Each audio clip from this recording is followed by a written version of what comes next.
Meryl. All right, everybody head back to your seats. We are going to go ahead and get started. Bringing my calculator. You will need your calculators for today's lesson, so get your calculators out.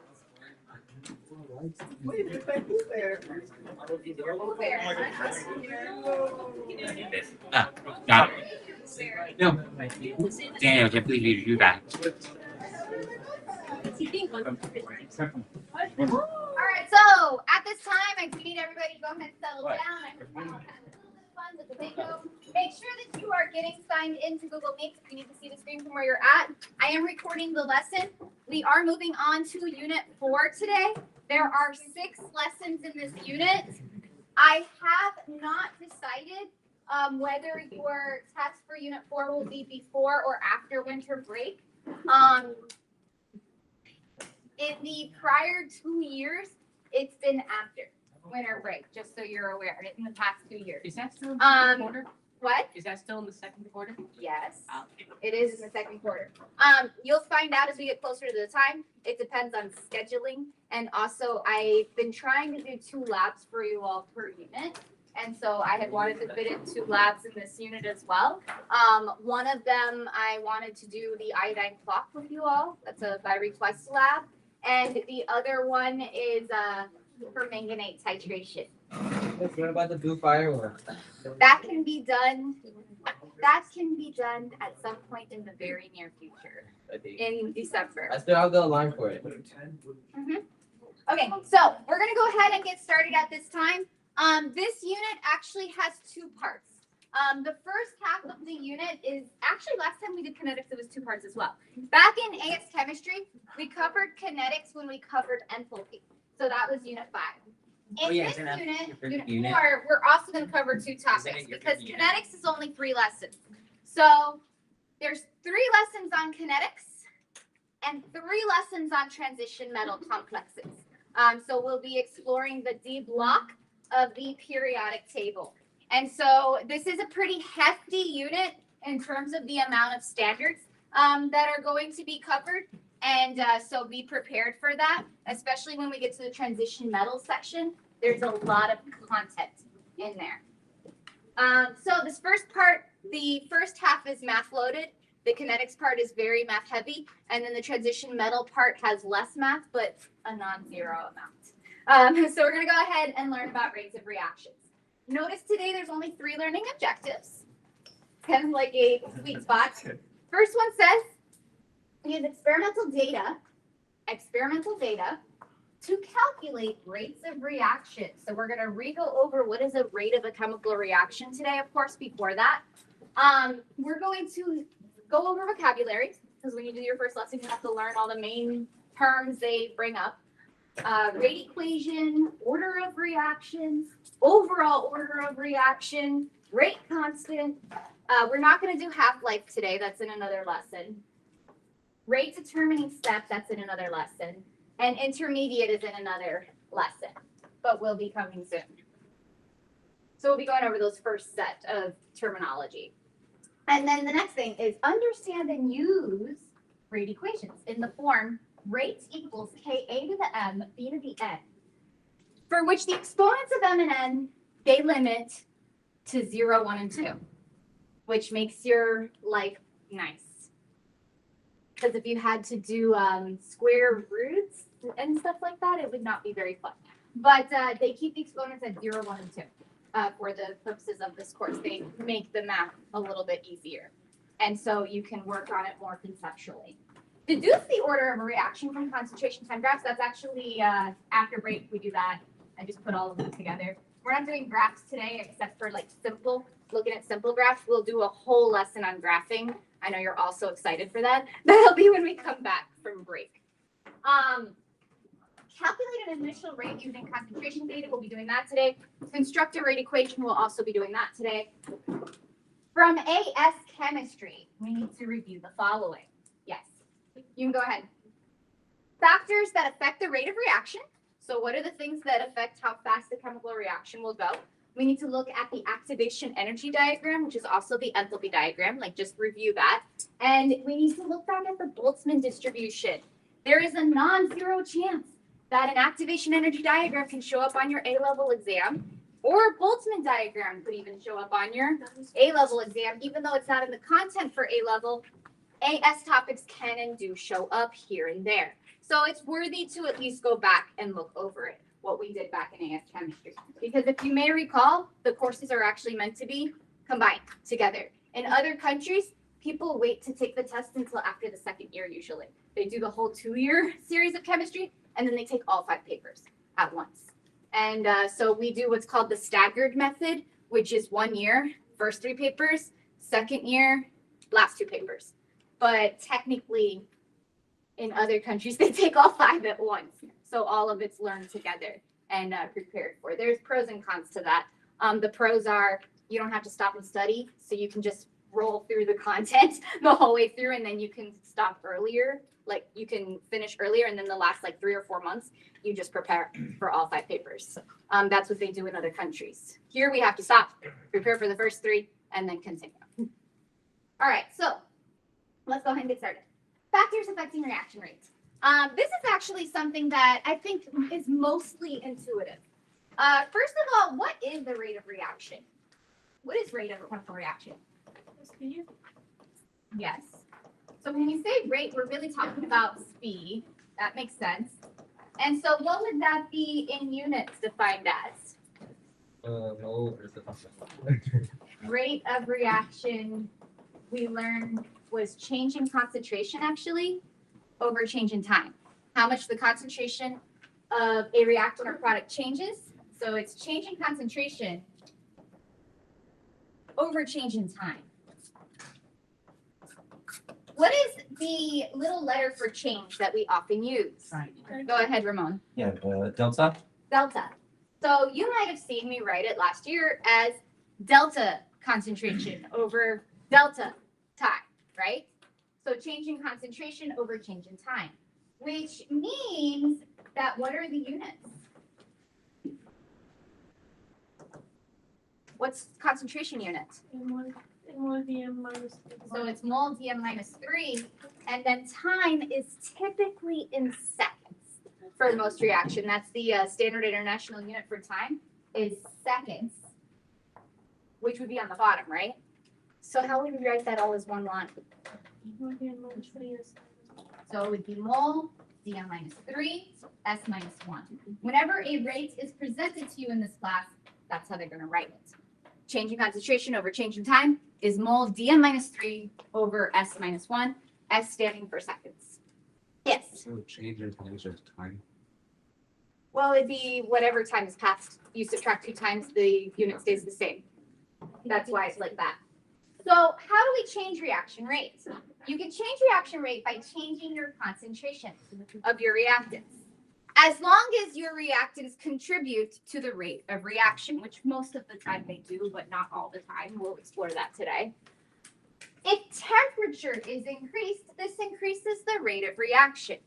Generally speaking, you're going to have more effective collisions if they're colliding more often.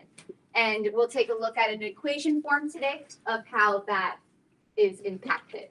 An equation that you don't need to know for A-level, but I just snuck in case you're studying for the Olympiad. And then a catalyst is added to the reaction mixture. We know that that also speeds up the reaction mixture. In this unit, we're going to explore how though. How does a catalyst exactly affect the activation energy? And so we'll be looking at that not in today's lesson. That'll actually be lesson 3, where we explore how exactly a catalyst, what is the mechanism of a catalyst? How does it work? Yes.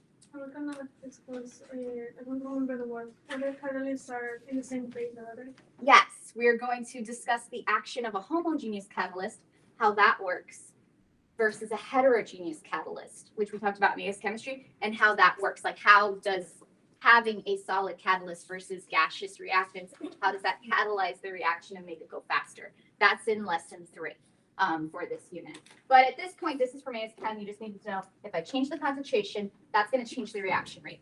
If I change the temperature, that's going to change the reaction rate. And if I add a catalyst, and I always think of it in toothpaste. Add catalyst, make big boom, like make big foam. Add a catalyst, reaction goes much faster. A reaction that's already happening. So, next thing to review. You should be familiar with this diagram. This diagram is one that can show up and you've got to understand how to interpret it. This is the enthalpy profile diagram that you may recall from AS chemistry, which includes the activation energy. So some things I wanted to bring up on this diagram. First of all, what is activation energy by definition? The amount of energy required for a reaction to happen. So it's the amount of energy required to turn reactants into products for an effective collision to take place, really, right? So the amount of energy required for an effective collision.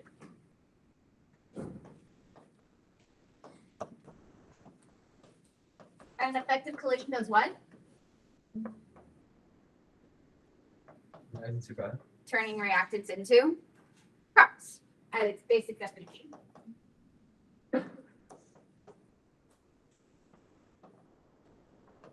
Would activation energy, what would the sign of activation energy always be? Can activation energy be negative? No. No. No, because it's an energy required, right? So energy of activation must always be a positive value. The idea is the bigger this hill is, and it looks like a hill, or to me it looks like a roller coaster, but the bigger this hill is, the more energy is required.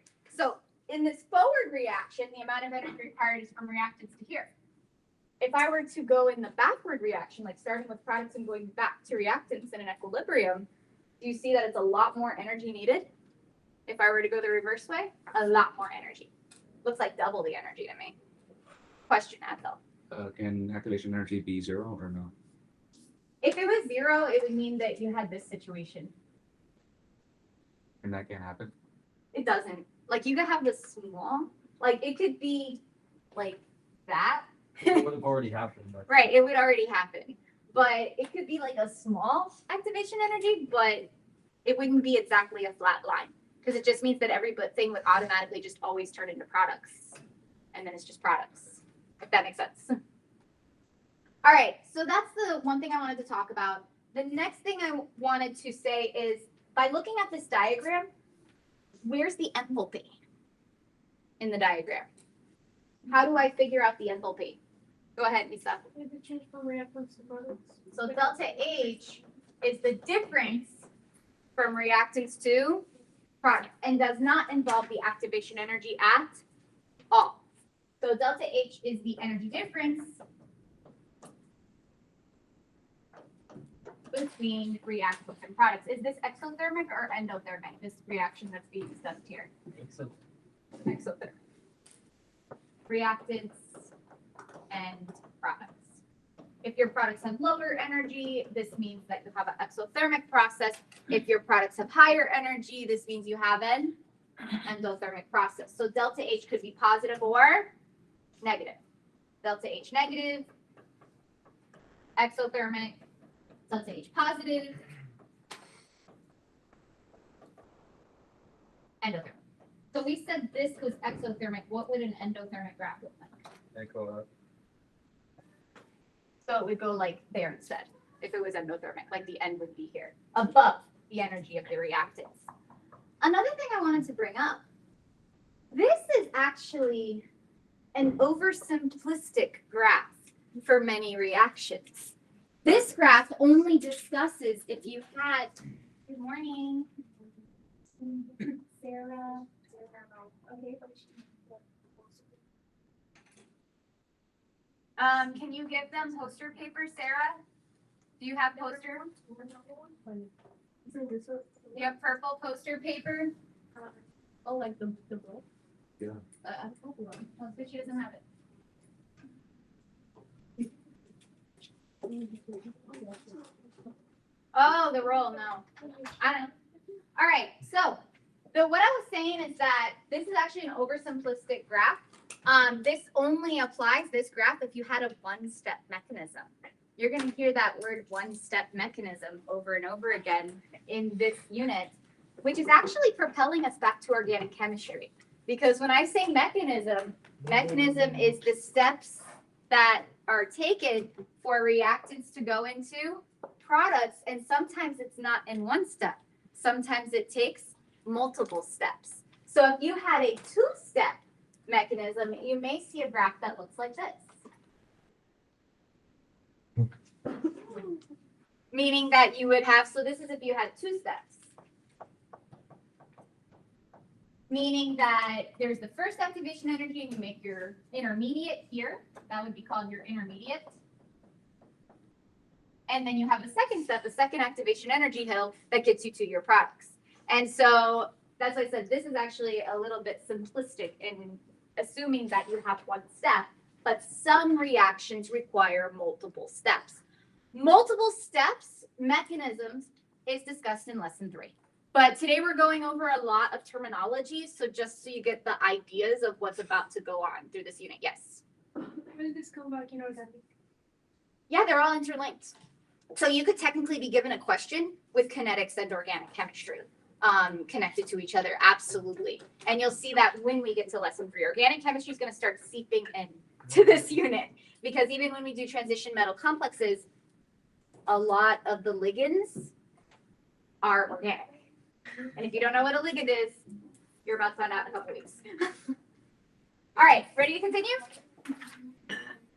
So Boltzmann distribution is the other graph we looked at in AS chemistry, and I wanted to remind you some things about this graph.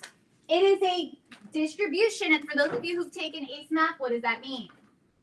Statistics. What does that exactly mean? This is not a normal distribution, is it? This is not normal. The Boltzmann distribution. It's a Boltzmann distribution. Distribution means area under the curve. Okay, so it's an area under the curve. So what does the Boltzmann distribution describe to us? Distribution. The amount of molecules that exceed the energy needed for the reaction to take place. So the way that I worded it when I was reading over my lesson last night is it's the proportion of molecules in the reaction mixture versus all the molecules that are there, right? Proportion of molecules in the reaction mixture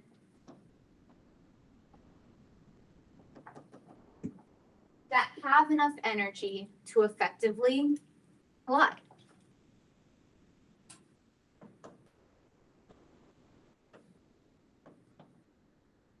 And where would those molecules be found?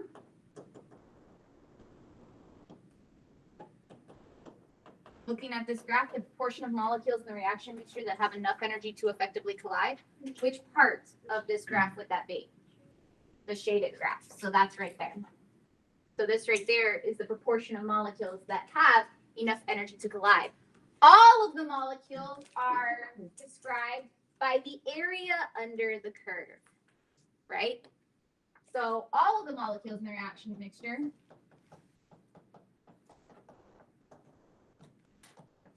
and if you were to study physical chemistry, you would calculate the area under the curve, which is the integral. Oh, that's fine. You would do the integral here, and then you would do the integral there, and you would subtract those two amounts and find the exact amount of proportion of molecules. This class obviously does not require calculus, but that's what you would do if you were to go on to a course in physical chemistry or engineering that required some. All right, all of the molecules in the reaction are described by the area under the curve.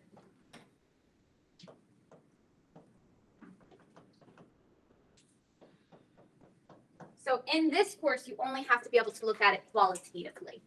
Qualitatively means you do not have to do the calculations. You only have to have understanding that if this is the energy of activation and this right here is energy, my x-axis, then the shaded molecules are the ones that have enough energy to react. And the molecules that are here, which is the larger amount in this Boltzmann distribution, don't have enough energy to react. Yes, Ramon? Would it be ever helpful to find the area under the curve? Not in this club course, like, no. But I mean, in like science in general, yes. But not for the purposes of a paper 4 or 5, but for the purposes of just like general knowledge of trying to figure stuff out? Yes. Okay, so I wanted to bring that up. The other thing I wanted to bring up is that there's two ways to impact the Boltzmann distribution, like to change the amount of molecules that effectively collide. Do you remember what those two factors are that you were supposed to describe in AS chemistry? What are the two factors that affect? I saw Issa's hand up first. Give me one of them. You said temperature? Okay. So temperature affects the Boltzmann distribution how? It shifts the curves. The shape Changes. of the curve. I will- If we were to increase the temperature, you may recall, it actually makes it a more of an even distribution. It actually approaches more of something closer to a normal distribution. And it would shift the graph down and to the right. Wait, that's If increase? we were to increase the temperature. And so what that effectively does, and so let's say this was T1, and let's say that this is, oh, that's a terrible graph, but whatever. Let's say that this is T2. What this effectively does when I raise the temperature is it basically spreads out your molecules, giving more molecules a greater amount of energy, a greater proportion of molecules have a greater energy than what's needed to react. Go ahead and go to July. Meaning that more molecules effectively collide because more molecules have enough energy to collide by raising the temperature. Does that make sense so far? The second way we could affect the graph was how, if you'll recall. Yes. Was it affecting the pressure? I'm so in fact direction. I mean, in the sense that if you change pressure, you're also changing temperature. The sense that temperature and pressure. Right. So then you would get into your gas laws. If you were in a gaseous state, exactly. Yes, Caesar. Catalyst is correct. Catalyst is the second one. Is that what you were going to say too? Catalyst. And how does that affect? Activation makes it faster. So what does that do No, though? it does that. What it does it change the shape of the curve? What does it do? No, it doesn't change everything. Jaden, Reduces activation energy. it reduces the activation energy. So the way I think of it is it changes the goalpost. Like, what do you need to reach? And so it moves the energy of activation backwards. And so with a catalyst, you get something like this. The energy of activation moves back, which without changing the temperature, without doing anything else, just adding this helper molecule or helper substance, you now have a bunch more molecules that now have the capability to effectively collide. That's what a catalyst does. And so a catalyst changes the position of the activation energy, moving it to the left, right? Changes the position of EA. It doesn't change the shape of the curve. It changes the position of EA, moving to the left, allowing. So basically, it finds another way for molecules to effectively collide. And that find another way, we're going to learn in 2 lessons from now. So that's coming. It's coming soon. But it finds another way, allowing more molecules or substances to effectively collide.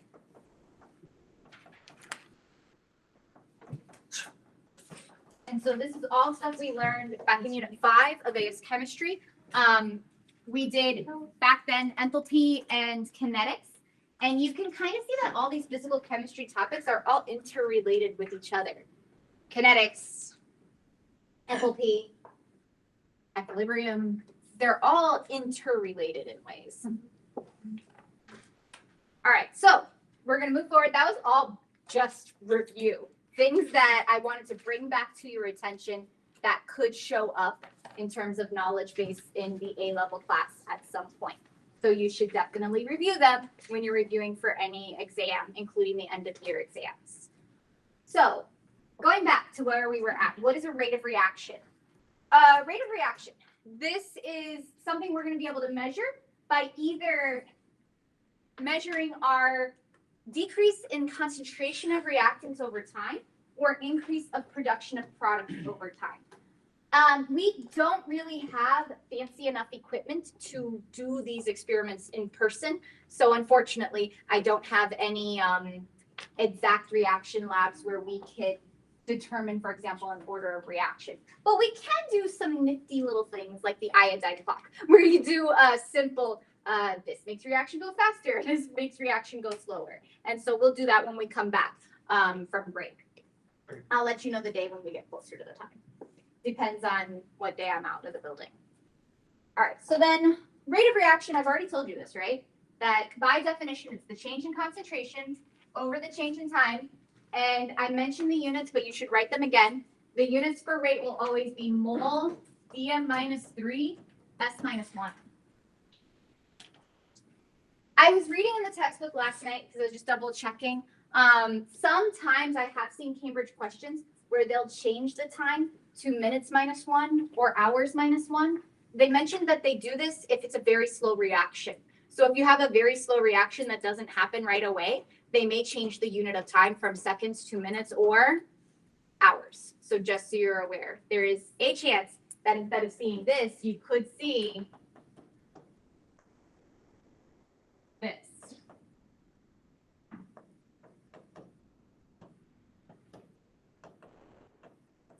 And if they gave you that, that means that they're giving you a much slower reaction than what is normal. But what is standard is what I've written here. That's the standard time.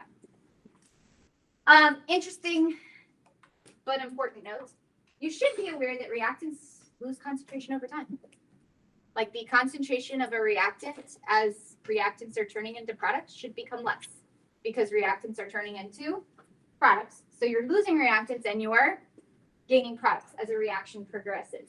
This has a name for reactants. It's called the rate of disappearance. And so as a reactant goes into product, it's called the rate of disappearance. It's not there anymore. Products gain concentration. We call this a rate of appearance. How fast you gain your product. And so I want to be careful with my wording here because I don't want to confuse you, but I wanted to give you some questions that are coming up that are not really ACE Cambridge questions. They are more similar to what you could see in Olympiad questions, but they're considered to be simple kinetics questions. And so simple kinetics questions only work if you have a one-step mechanism. What does one-step mechanism mean? Reactants turn directly to products. So if we have a one-step mechanism, which you should be told when you do, the mole ratio from stoichiometry of the reactants and products will match the rate of appearance and the rate of disappearance. So you can simply look at the numbers in front of your balanced chemical equation to say how fast your reactant is being lost versus how fast your product is being gained. So on the next several slides, like I said, these are not actual Cambridge questions. They're just simple understanding of kinetics questions. Let's take a look at it just to see if you get a general idea on kinetics. You're given a chemical reaction. It is the combustion of methane. And they ask you which reactant has the greatest rate of disappearance. What do you think? I saw Ramon. B. Correct. So this is something like you would see more like in a STEM Bowl question or a Olympiad question, not necessarily a Cambridge question, because the Cambridge questions will be higher level than this, and it's multiple choice. This is basically just saying, oh, well, every time I use one CH4, I use two O2s, so I'm losing oxygen at a faster rate. That's the way to understand the question. Does that make sense? So look for big number. Big number, faster rate. It's the quick way to get the answer. What about looking at it in a graph-wise form? Assuming that each of the following graphs has the same concentration and time axes, which, like I said, we're going to do graphs next class, but just on a simple understanding, which of these would give you the greatest initial rate of disappearance? I saw Ben Como's hand up first. Which one? A. A is correct. You're looking for the steepest curve at the beginning. So largest negative tangent line or largest negative slope is the way to see it right at the beginning. And this one is a little bit sharper than D. So it's A. Good so far? What about the next one? Another graph. The following graph shows oxygen and hydrogen combining to form water. Which curve represents hydrogen? What do you think? It is the black one. Why is it the black one? Bigger number, greater rate of disappearance, right? And what would the dashed line be? Steam, actually, right? And the gray line would be O2, and this would be H2. Make sense? So this is just having an idea of what's happening here. One more simple question before we get to Cambridge. I think this is the last. Yeah. So we haven't even got to check up one in the textbook yet. Further reaction. A plus 3B goes to 2C. Where A, B, and C are random things. And this is how when I was studying chemistry, how questions were always presented to me in my college level classes. They're like, we're not going to tell you what this is. We're just going to make up stuff and you figure it out. A plus 3B goes to C, 2C. How does the rate of disappearance of B compare to the rate of production of C? Can we figure it out? What's the number in front of B? 3. What's the number in front of C? 2. So how does the rates compare? 3/2 is correct. Yeah, because it's you lose 3 B's whenever you gain 2 C's. So that's how you would compare them. And so the answer here is B. So again, would this show up on a Cambridge test? No. Where would you see it? If you are either participating in the STEM Bowl, or you are participating like the National Science Bowl, or you are participating in the American Chemical Society Olympiad, questions like this can show up there. And I feel like this is just a basic initial understanding of kinetics, so I don't want to leave it out because it helps you to just get a general idea of what's going on. All right, so now going on to Cambridge questions. First one from the textbook is units, because you know how Cambridge loves units and making sure everything's in the right units. So it says, convert the following rates into the correct units of mole dm minus 3 s minus 1. So let's go ahead and write out that as an equation. Our rate would be, rate equals mole over dm cubed and s1. Does that make sense to you? Anything that's a negative exponent would move to the bottom of a fraction. So therefore, what I have here, I want to plug in my amounts to the correct spots, but I need them to be in the correct units. Did you see how I went from here to here? Okay. So now the next thing, I have grams of iodine. What do I need to change that to? Moles. So how can I change grams of iodine to moles? So 1 grams of iodine to moles of iodine. Can we convert like champs? Maybe. 0.254. What do I got to do to change the moles? Divide by the molar mass. What's the molar mass of iodine? 26.9 multiplied by 2. So when I do this, that's the molar mass.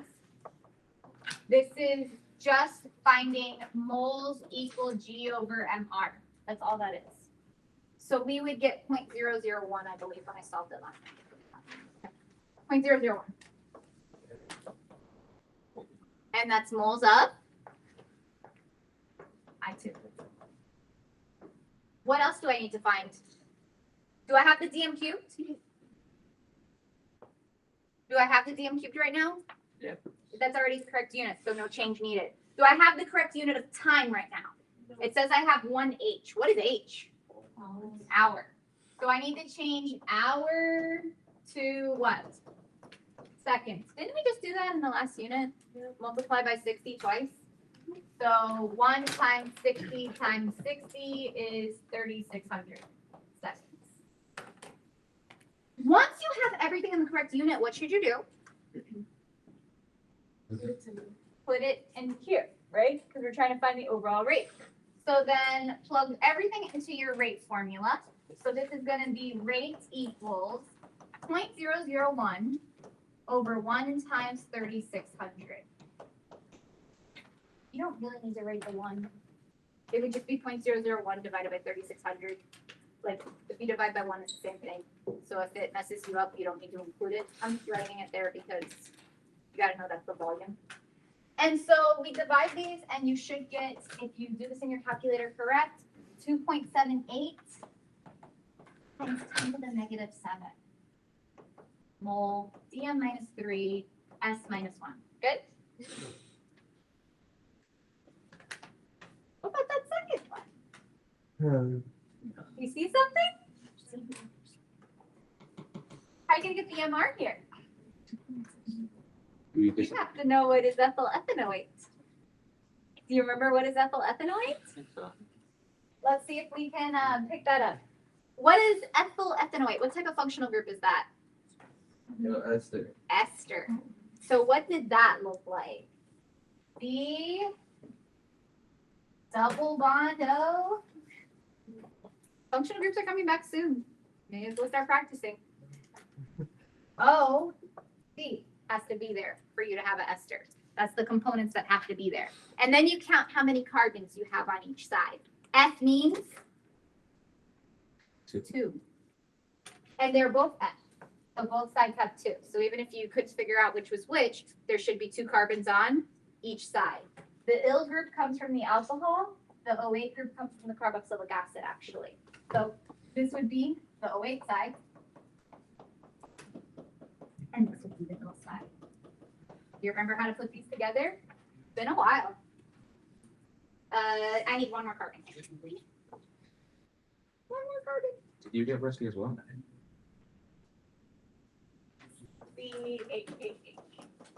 Why do I need this? So you can find out the math. Because I need the molar mass. And I need to have how many carbons, hydrogens, and oxygens are in my molecule to find out the molar mass. So how many carbons are here? Count them. 4. How many hydrogens? 8. 8. And how many oxygens? 2. So you get the MR of that. What's the MR? I had calculated it was 88. You can check me. But I calculated it last night as 88. Which is the part of the alcohol? This is the part that comes from the alcohol. This is the ill part. And this right here is the O8 part. Can't we just use the empirical formula for this? You cannot use the empirical formula because that would be C2H4O1. Yeah, I wasn't. And that would not describe the entire molecule. That would only describe the mass percent ratio of them. So you have to do the entire molecule. Okay, good so far? Now that I have the MR, it's just the same process from before. So rate equals, first thing I need is moles, then it's dm cubed times seconds. How do I get the moles? So 1 grams to moles, which would just be 0.0440 divided by 88, which is 0.0005 is what I got. And that's the moles of ethyl ethanoate. And what's the other thing? Do I have to convert the volume here? I do. Can I do that quickly? You should.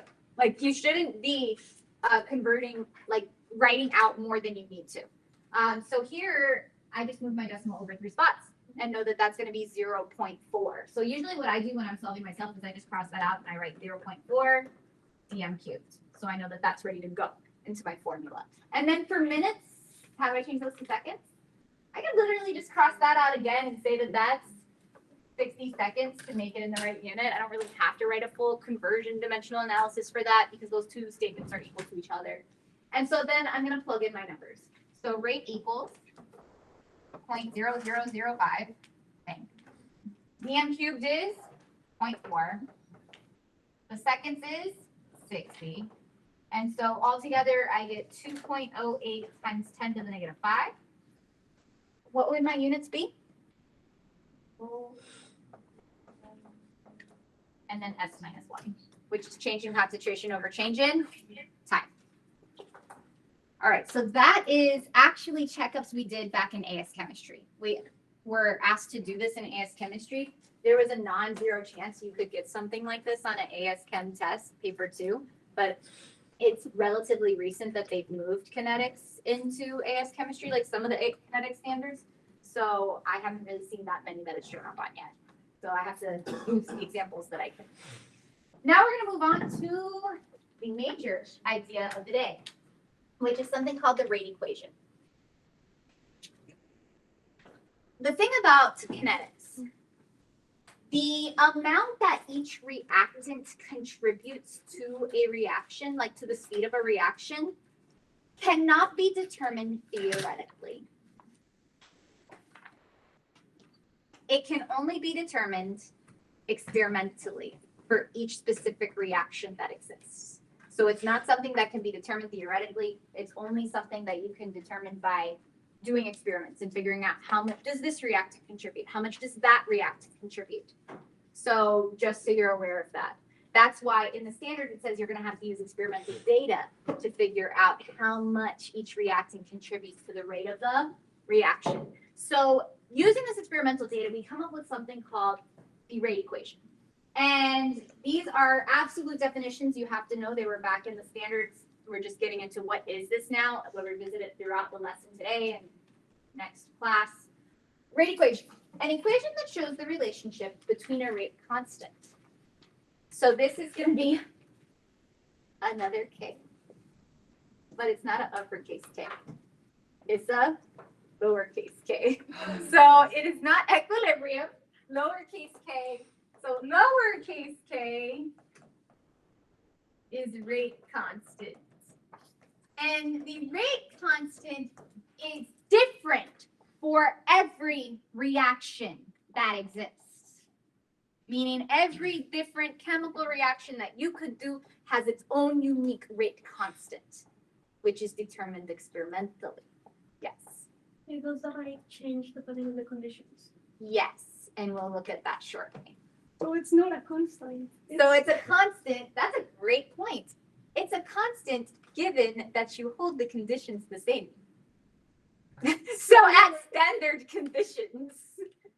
But if you were to change the conditions, you would change the rate constant, and we'll explore that relationship shortly. But for every reaction, you have a rate constant, and you will have to determine this experimentally. Like I said, we're not actually going to be doing those experiments, so they're going to be giving you experimental data to be working off of. And the concentrations of the species that affect the rate of the reaction. So the general rate equation is this. And it's actually called the initial rate method, so you should write initial rate. In questions, they'll always say, what is the initial rate? The initial rate, which means right at the beginning of the reaction, is described by this rate constant, which is unique to each reaction and is the same only when you have the same temperature and pressure situation. A to the x and b to the y. So I'm just rewriting this. And we're going to describe what these are, but these are my reactants. A and b describe my reactants. And then x and y describe how much they contribute. And that has a fancy name. But mathematically, it should make sense that the greater the value of x, the more that it contributes. It contributes exponentially. And we'll see that. So this is something that we call the order. The x and y is what we call the order of the reaction. So they describe it, and I typed this from the textbook last night to give you the exact definition that they wrote. The power, which means the same thing as exponent, to which the concentration of each reactant is raised in a rate equation. If you have your rate directly proportional to changing your concentration of a reactant, then we say that it's first order. For example, if I double the concentration of a reactant and I double the rate as a result, that reactant is contributing to an exponent of 1. It's a direct proportion. It's a linear proportion. But if when I double my concentration of a reactant, I quadruple the rate, that means that my reactant is contributing more. It's contributing to an exponent of 2. So the order is 2. And the overall order of an entire reaction is the sum of these powers. So the overall order, in this case, for this general reaction is x plus y. But could you have more than one reactant? Could you have more than two reactants? So this is a general equation, but could this go C? Could there be a A, a B, and a C? There absolutely could be. Yes. So wait, can X and Y be negative?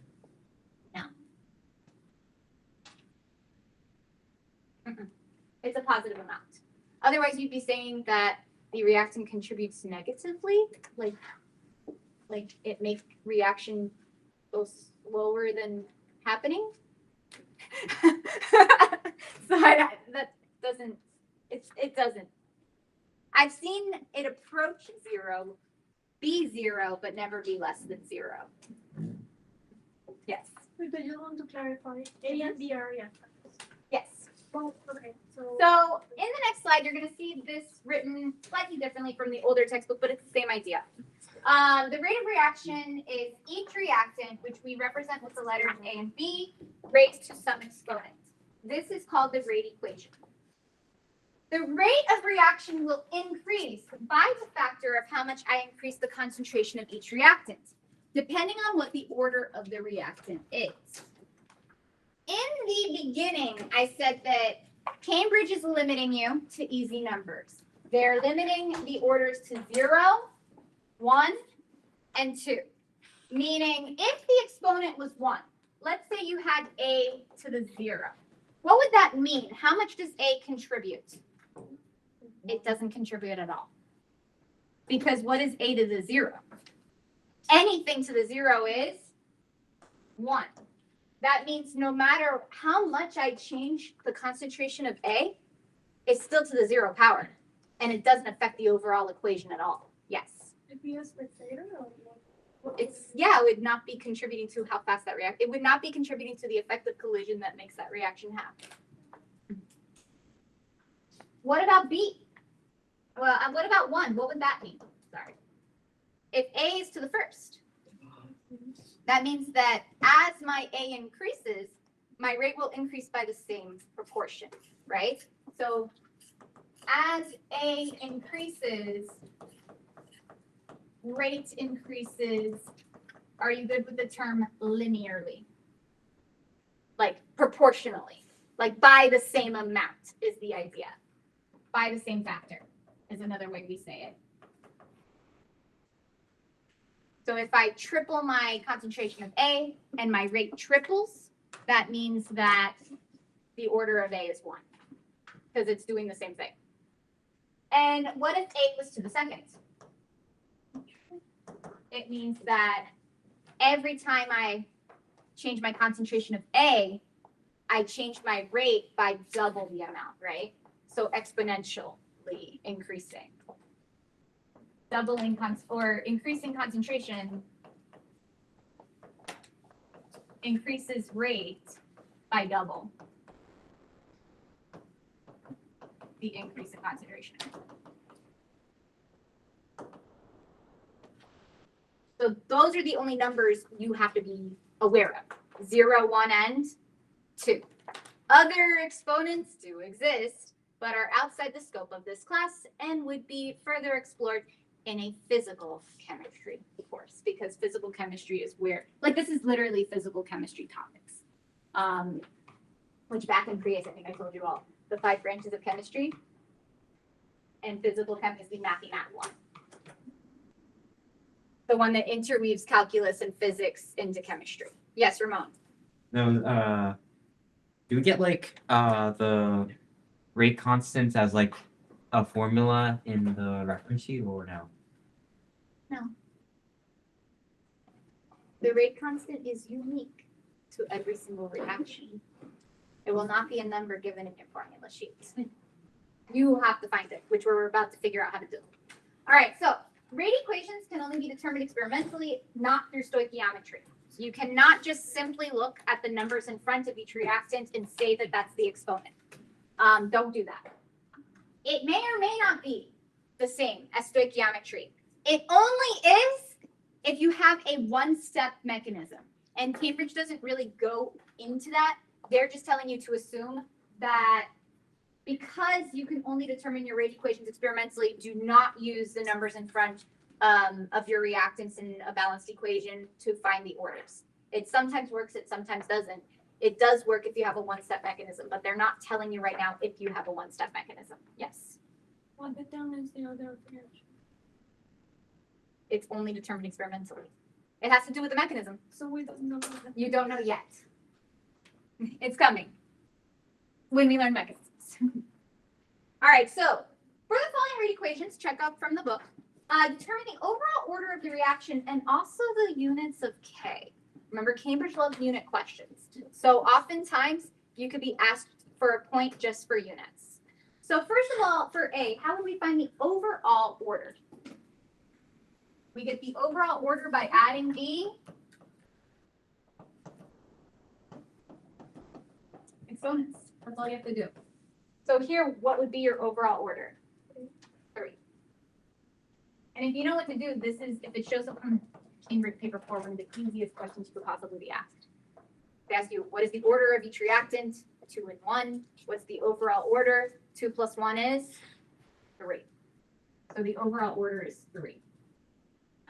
The harder question, but not impossible question, is what are the units of K here? How would we figure that out?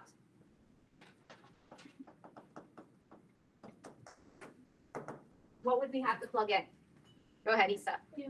One E minus 3 S minus 1 elevated by the So rate, you would have to plug in mole, dm minus 3, S minus 1. What else would you have to plug in? For A and B. What are the units of A and B? They're in brackets, which means they are molarities, right? So all of your whatever's in brackets is always in mole, dm minus 3. So knowing that information, can we solve for the units of K? Okay, so let's do it. So for rates, we're going to plug in mole. So if this is it, rate equals, I'll just rewrite it for you. Ka to the second, B to the first. And this is mole dm minus 3, S minus 1. Those are both mole dm minus 3. Do you agree? Would you be okay with me doing this? K times mole dm minus 3 to the third. Does that make sense? Because these are both molarity and these exponents combine together. So they're the same base technically. So you can combine 2 plus 1 to make 3. Are we good with that? Well, we got to solve for K. So what else do we got to do? Divide both sides by this. Mole dm minus 3 to the third. So what would that look like over here? That would cancel. What happens here? Because you can't leave your answer like that. You get K is going to get 2 seconds. So look at the terms that are similar. What's the exponent on mole dm minus 3 for the rate? 1. So what can you do here? Do 1 minus 3 to make it one line. So this would make it mole dm minus 3. 1 minus 3 is negative 2. Are you following me here?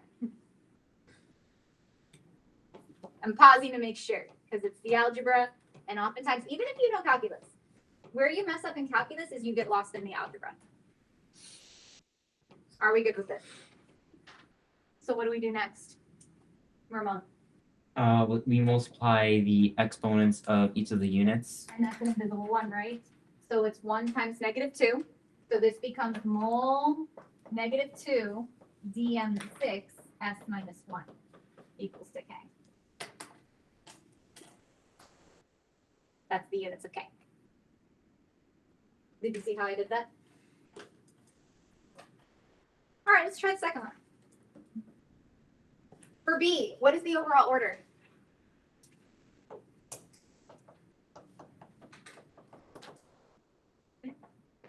One plus 1 plus 1. 1 plus 1 plus 1 is 3. So it's just adding the exponents.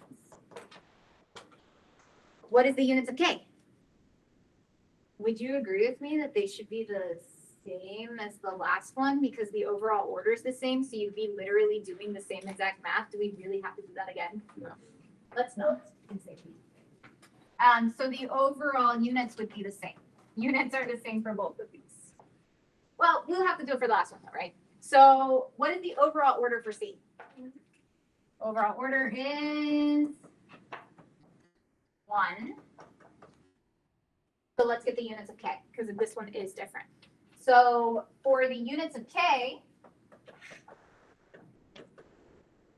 the rate, you have to know by heart the units. Mole DM minus 3, S minus 1.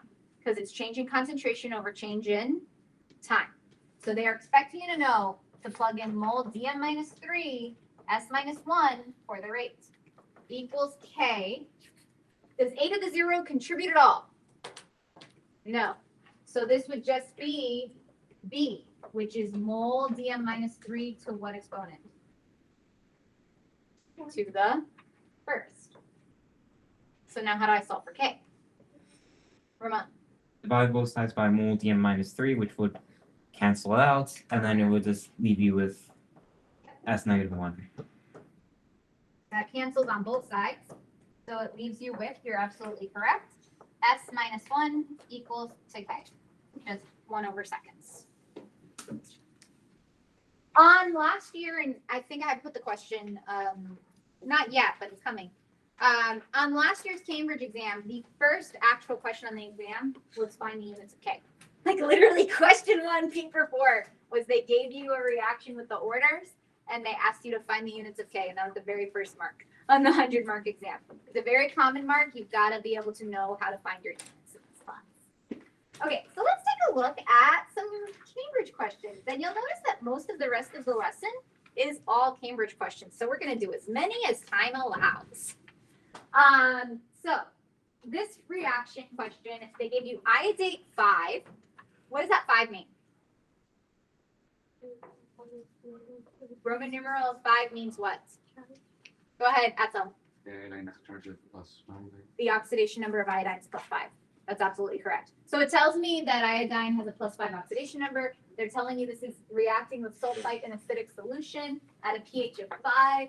How exciting that we now know what reacting in an acidic solution means, and we could figure out how much H plus, right, in that equation. We learned that last unit, and somehow maybe the pH of 5 is being interweaved in there in a different part of the question for some purpose.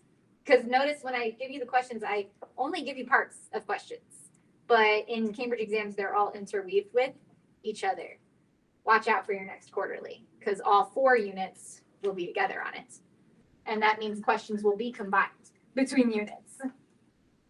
All right, the initial rate of reaction was found to be first order with respect to IO3 minus, first order with respect to SO32 minus, and first order with respect to H plus. Write the rate equation for this reaction. What would we do? And then give us the units of K. So rate equals, the rate equation is something you do need to remember the format of. Rate equals K, and then each reactant to the exponent it contributes. So K, what's my first reactant here that they mentioned? IO3 minus. So we would write IO3 minus in brackets. And what would its exponent be? 1. Do I have to write the number 1? You do not. It's a safety one. If you want to write it, you can. You wouldn't be counted wrong if you didn't write it. What's the next one? What's the next reactant that matters? SO3 minus 2. So the first. Are we good with that? And what's the third one? Kind of hashtag rude if they didn't show it in here. But acid, we know it's an acidic solution. We know it's there. We learned how to do that last unit. Yes. Why is SO3 minus 2 to the power of 1? Because it said it was first order. Oh, right. So first order tells me exponent. Order equal exponent for whatever that reactant is we're talking about. And it's an acidic solution, so acid is there, and acid is contributing to the rate of reaction. So meaning if I added more acid, it will make reaction go faster. Make sense? Okay, so units of K. Some people just memorize the units of K for each situation because it's always the same thing you're going to do. It's rate equals K, and then this time it would be molarity to the what? It would be to the third power, right? So you could just, whatever this is, always divide this by the rate, right? Whatever that is. You could always divide that by the rate. It's always going to be the same process over and over again. So here we get the same situation where it's mole dm minus 3 s minus 1 over mole dm minus 3 to what exponent? This is to the third, right? To the overall order. And so what would our units of K be? 1 minus 3 again. So mole dm minus 3 to the minus 2 s minus 1 equals K. And our final answer is mole minus 2 dm positive 6 s minus 1. Some people just memorize that you take away. So like if it's the first order, you would take 1 minus 1 away. If it's the second order, it's 1 minus 2. And if it's the third order, it's 1 minus 3. And they just memorize it that way. And you could pick up the answers real quickly if you do it that way. And the textbook does describe that you could do it that way as well, instead of having to write it out every single time. But I'm just showing you the work. So 1 mark for this and 1 mark for that. Question. Do you know where they are? Go grab one. All right, this is not on, the equation is not on the Cambridge exam. Not on Cambridge exam. But it's interesting to note, if you were to take any higher level chemistry class, you would definitely explore this equation, including the next one that comes after this one in university, and also physical chemistry. There is a specific relationship between the rate constant and changing the temperature of the reaction. If we change the temperature of the reaction, we know that that makes reaction go faster, right? But there's actually a mathematical relationship that describes this. And you do not need to memorize it unless you were studying for the Olympiad. Then you would need to be able to describe this relationship. So K equals A is a frequency factor which can only be solved experimentally. E is the E from math you think it is, like ln E, it's that E, mathematical quantity E. And then this right here is the activation energy, negative activation energy. And this is RT from the ideal gas law, actually. The R and the T from the, which means that this can be manipulated with the ideal gas law. You, once again, do you need to memorize this? No. But this is how temperature affects the reaction. Temperature affects the reaction by changing the value of K. So what you do need to know for Cambridge is this. Temperature increases the rate of reaction by changing the value of K. Increased temperature, K value goes up. You're not changing the concentrations, you're changing the actual rate constant by changing the temperature. How that happens is here. This is not explored in this class, actually, but I'm just giving it to you so you can explore it on your own if you want to. Yes. I'm sorry, you probably. What's the frequency factor? Frequency factor is determined experimentally. What does it mean? It's different for every reaction. Okay. It has to do with how frequent the collisions are happening. So, calculations. Here we go. Luke, come back. You got your Band-Aid. Don't be distracted. Calculating K from concentrations and the initial reactions. This is the last thing you need to know, but it's a biggie. As you'll see that all the rest of the slides are all practice questions. Every single slide after this one is a practice question, and I told you we do as many as we can. And I put them from easier to more complicated. So, calculating K from concentrations and initial rate of reaction. This equation, do you think you should memorize it? Memorize. The general structure. Initial rate equals the K times your first concentration to its exponent, your second reactant to its exponent, and if you had a third reactant, it would be to its exponent as well. These are the types of questions you're going to see. This was the first question on the Cambridge exam last year. This was question 1, first question on the test. 3 experiments are carried out to investigate the reaction of nitrogen oxide with chlorine. The rate equation is shown. Notice that the orders match the stoichiometry. Did I mention when that would happen?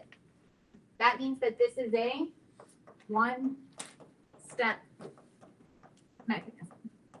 If the exponents match the stoichiometry, that means that this reaction happened in one step. So there it is, the rate equation. They're so kind to give it to you. There are questions where they won't, where you have to figure it out yourself. And we're going to go over how to do that. Under the conditions used in experiment 1 and 2, notice they kept the conditions the same, Issa, like you mentioned. The value of K under the same conditions is 26.4. So they're giving you the number for K. They tell you the rate of reaction. Oh, they're so nice. They even gave you the units. They don't always do that. For rate, can you state the units of K? Isn't this the same, like, again?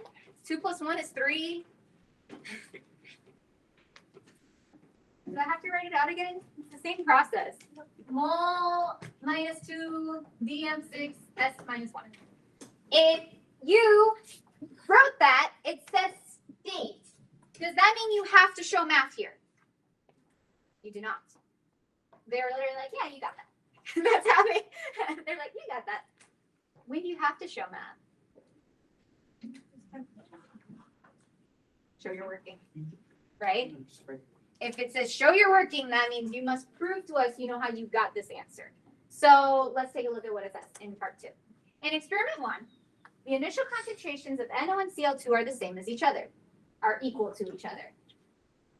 The initial rate of reaction in experiment 1 is 2.57 times 10 to the negative 6, meaning they're telling you what this is. They're telling you the rate is 2.57 times 10 to the negative 6. They're also telling you K, didn't they? They told you K was 26.4. Do we have enough information to calculate the initial concentration of NO? Yeah. All right, so how? And we have to show it. So we would plug in 2.57 times 10 to the negative 6 for rate, 26.4 for K.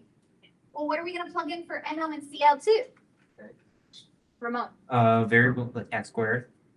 Yes, Issa. We can put 2x on x. It would be x squared, Ramon said, and x to the first.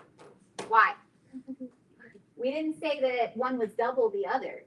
We said that the concentrations of them were actually the same as each other. So what would be in the brackets should be the same amounts. Does that make sense? But NO contributes by a factor of exponentially 2. So it would be x squared and x to the first. I don't believe it. So now we have enough to solve, right? Solve for x. So this would be divide both sides by 26.4. Actually, I did not show you. Oh, I did. In my calculator, I got 9.73 times 10 to the negative 8 equals x cubed. Are we good with that? Divide by 26.4, got that. Can you take the cube root in your calculator? Yeah. Check to make sure you can do that. You have to take the cube root of this answer. You need a calculator that you can use that can get you the cube root. So make sure you can do that. And then the answer is 0.00460. This was worth 2 marks. What's the first mark? Probably the formula. The formula. That's mark 1. And then mark 2 is for doing the algebra correctly. You're right inside the equation. Yes. 4.60 times 10 to the negative 3 would be the equivalent answer. Yes. What? No, I thought you put mole minus 3. Because there mole minus Oh no, it's 1 minus 2. Sorry. Oh. 1 minus 2. All right. So there's another question linked to this one. 1 plus 2, 3, there's still one more. In experiment 2, for the same question. In experiment 2, the initial concentrations of NO and Cl2 are 10 times greater than the initial concentrations in experiment 1. Can you now calculate the new initial rate of reaction? What would you do?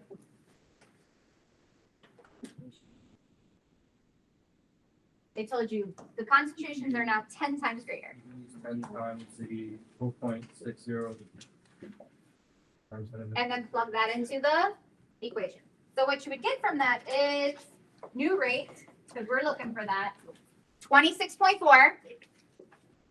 That doesn't change because we did not change the conditions.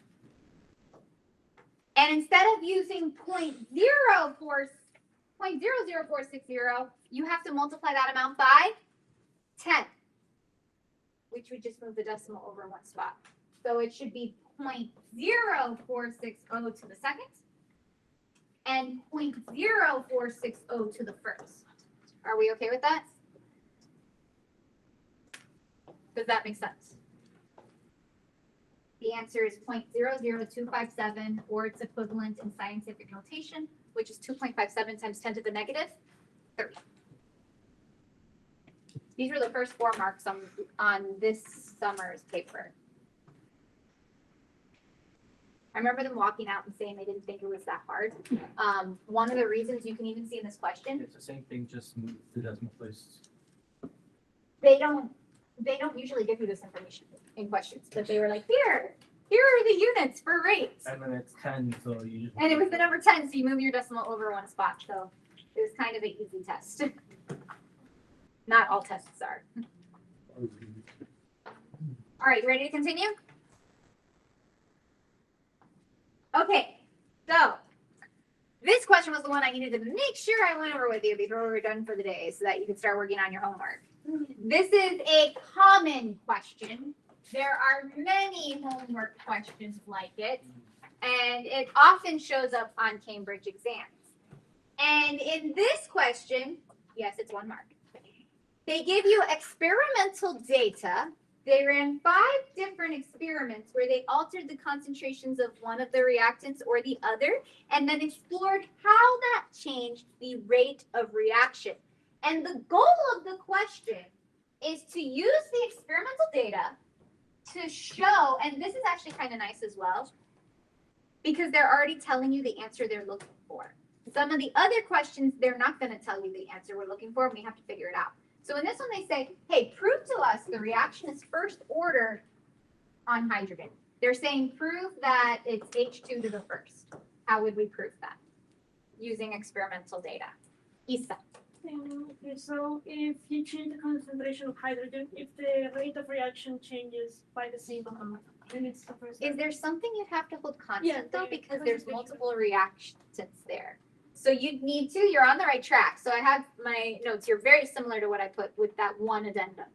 You're gonna pick 2 experiments. So you choose 2 experiments. You have to pick 2 experiments where you change the concentration of hydrogen, but not the concentration of ICL. You have to keep ICL constant. So pick 2 experiments where H2 concentration changes, I2 does not, right? Or ICL does not.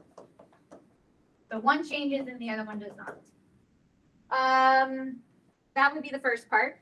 What's the second part?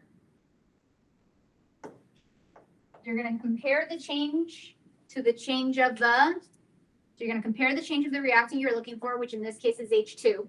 So you're going to compare the change of H2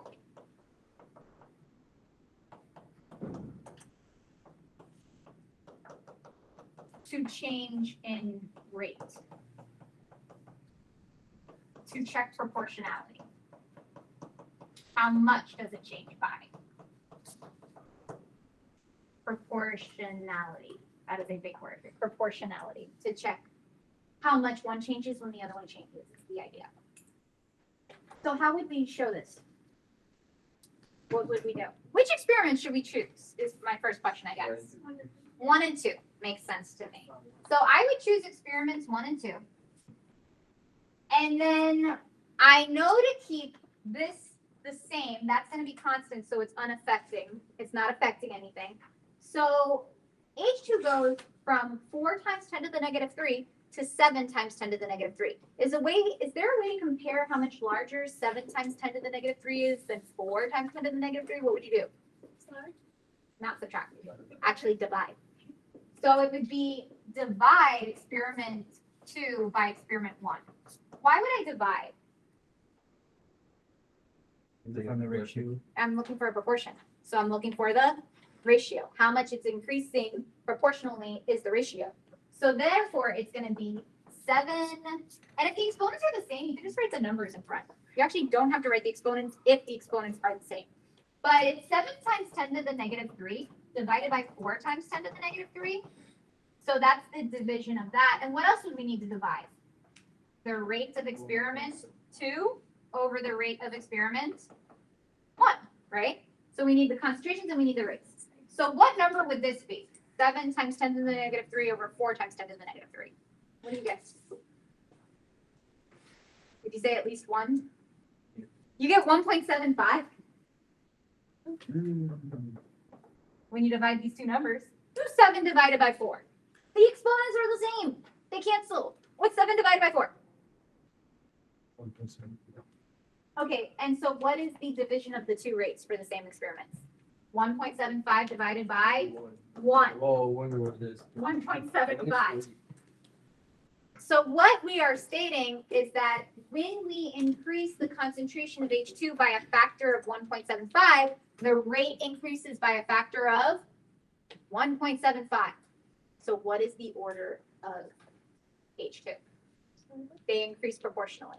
So what you have to say for Cambridge is the rate increases proportionally or directly. If proportionally is too big of a word, you can say directly. That's accepted in the mark scheme with the change in concentration, with the increase in concentration. With increase in concentration. So the order must We be? say it's on the same factor. Yes. Both the H2 and the rate increase by same factor, order equal 1. Like less words. Yes, you could say that. With increasing concentration, the order is 1. Contributes linearly. Does that sort of make sense? So if they increase the same, the order is 1. And how do we figure out how much they increase by? We divide the bigger number by the smaller Do I number. have to show the math or? Technically, you don't have to, unless they say to calculate. Technically here, you don't have to in this directive. Because I checked the marks and it's only 1 mark. That's a lot of work for 1 mark. What? That's a lot of work for 1 mark. No, because they think you can do it in your head. They think once you get the idea that you can do it in your head. We have to find the rate, or can we just say the? Well, you have to find the difference in rate, yeah. So like this, but you Like these numbers are easy. Yes? But you mean by the order's 1. The order is 1. So the first exponent. The exponent is 1. It contributes by a factor of 1. They said prove it's 1. If they go up the same proportionally, it's 1. That's what was said. That's the definition over here. This. If you get something directly proportional, the rate increases directly proportionally to the concentration, the order is 1. That's the information you have to use to come up to this conclusion. All right, so use the data in the table to show that it's first order with ICL. Do it again, basically, for another mark. So what will we do here? Pick different experiments. Which ones? 4 marks. 4 and 5. So 4 and 5. So this time we keep H2 the same. We don't care about that. And we're changing ICL and seeing how does that affect the rate. However, they told us how it was going to affect the rate, which is perfect. So experiment 5 divided by experiment 4 is how I would do it. Experiment 5 divided by experiment 4. And so what would I be dividing specifically? These exponents are the same. So 7 divided by 5. It's 7 times 10 to the negative 3 divided by 5. times 10 to the negative 3 equals 3.5 over 2.5, right? Can't we just say the same thing that increases proportionally? They increase proportionally. They absolutely increase proportionally. So I get 1.4 equals 1.4 when I divide. This is just proving that they increase proportionally. If the numbers are hard to look at, the numbers would need to, when you divide them, be the same. If you can already look at it and say that, if you can figure that out, then all you got to do is say the statement. They're proportional. They increase by the same amount the order one. To be fair though, it's telling you that it's first order. Right. So you If it should was saying show Prove why, like prove whether or not it is. the concentration increases by the same factor as the rate. For ICL, by the same factor as the rate.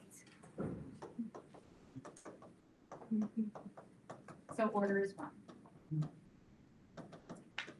Which they told you. But if I see 1.4 equals 1.4, that's my proof. Complete the rate equation. This is also, they told you the orders. It's the rate. Even if you couldn't figure out the other part, they told you the orders. Rate equals K. H2 would be to what order? Right. So what exponents? And So, no, not nothing. To the 1. If you said nothing, it'd be to the 0, and it wouldn't be there. well, we don't have to write You it. don't have to write the 1. But 0, if you did write 0, that means something completely different. It means it doesn't contribute at all. Like, no matter how you changed it, it wouldn't change the rates. All right, so that was our first question on this topic. We have time for one more, it looks like. Yes, we do. So this will be the last one to address. And I mean, I guess, because I can't get to that Q4, and that Q4 is essential to go over for your understanding, I think, of some of the homework questions, I guess I'm going to have to make your homework not due until the Wednesday we come back. Yay! We come back. But you can go ahead and get started working on it for some of it. But there is one situation, it's Q4, that I have to address with you, or else you may get very confused on some of the homework questions. Just throwing it out there. All right, so let's try this one. In this one, this will be our last one for the day. Use the data in the table to determine the order in respect to each reactant in this experiment. What would you do if they didn't tell you the orders? And they said, show your reasoning, say your reasoning. So what do? How do we figure out how does NO contribute and how does O2 contribute? What should we look at? Which one do you want to solve for first, NO or O2? Okay, sure. So if I want to solve for O2 first, which experiments am I choosing? 1 and 2. So what would I need to do? So to find O2, Why did they not give us on the floor? because that's Or solve it? later. Comes later. We won't have time for it, but that will come later. So we'll revisit it next class. So to find O2, what do? Pick 2 experiments where O2 changes, NO stays the same, so we don't use NO at all. So we would be dividing 0.024 over 0.012. Does that make sense? Experiment 2 concentration over experiment 1 concentration. And then over here, we would be dividing the rates the same way. 8.15 times 10 to the negative 3 over 4.08 times 10 to the negative 3. If you do that, you get 2 equals 2. Whoa. Which means because when this doubles, and so you don't actually even have to write that out for Cambridge. All you have to say is, oh, when I double this, I double that. I mean, it's not exactly. Not exactly, but it's really close. It's really close. Like if you do the math in the calculator, it's extremely close. It's like 1.999 or something like that. Some crazy close number. So then what would this say? What would we have to say? That's what it is, 1. So the order is 1 for O2 as the increase is proportional between rate and concentration.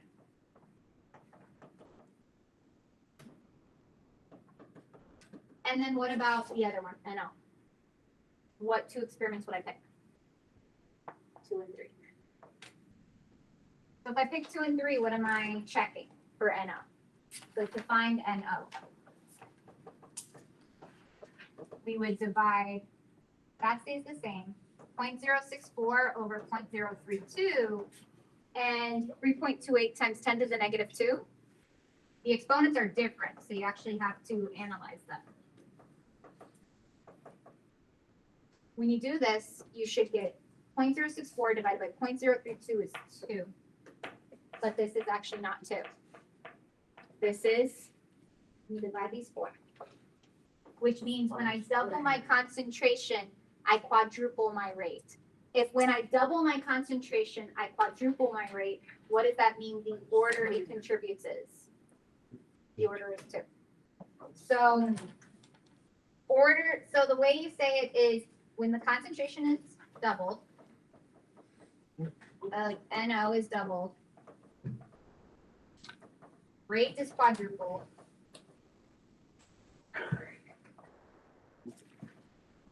so order is 2.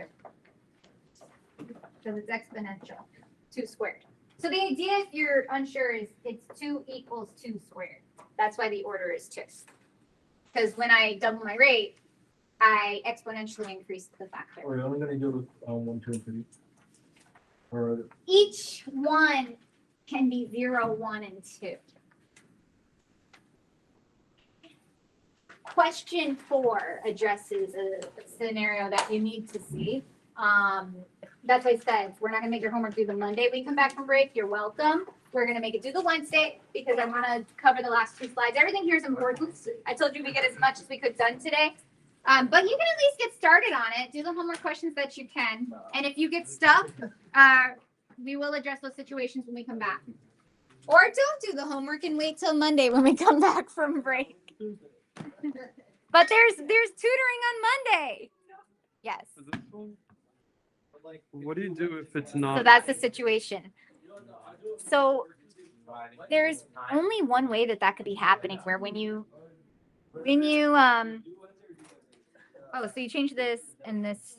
Well, You keep this the same and you change that. You got, that's the order 1. But I can't So do. because they gave you, you already know the order of that's 1, you have to put that into the second one. So you have to pick, like I would pick experiment 3 and 2, but you have to know that you already figured out the order of this is 1.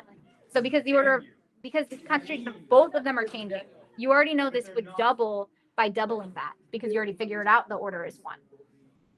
So So you're saying the this- way to analyze it is you're doubling both of them and it goes from 2 to 8. But you already figured out that when you doubled one of them, it doubles the rate. So if it doubles twice, that means it's doubling for one of them and it's doubling for the So other it's one. order of 2. No, it's actually order of 1 because the other order is in there because you're changing both of them. That's why I said I have to address that because I'll explain it. It's in order of 1 of both of them But then how does it go from 2 to 8? because 2 times 2 is 4. Oh, And then 4 times times 2 2 is again 8. because you're combining both. Yeah, you're combining both of them Oh. together because both of them are changing. So you have So to you can combine. use this to find out. Yeah. Oh. You use one that you did first to find out the other, basically. That's the situation I wanted to address. But you got it.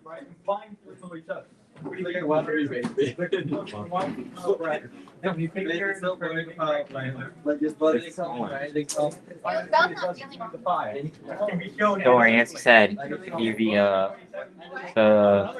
other father, I guess. The other father stuff. Oh yeah, Daniel. And that's something you don't want to wait on because it's stoichiometry. Wait, Axel. Daniel will use the document more. He'll teach it math. It's just not ideal, but if you're feeling sick, that's not ideal either. You want to take a Daniel. test under duress. You're gonna abuse this stuff more than I could ever. Yes. Yes.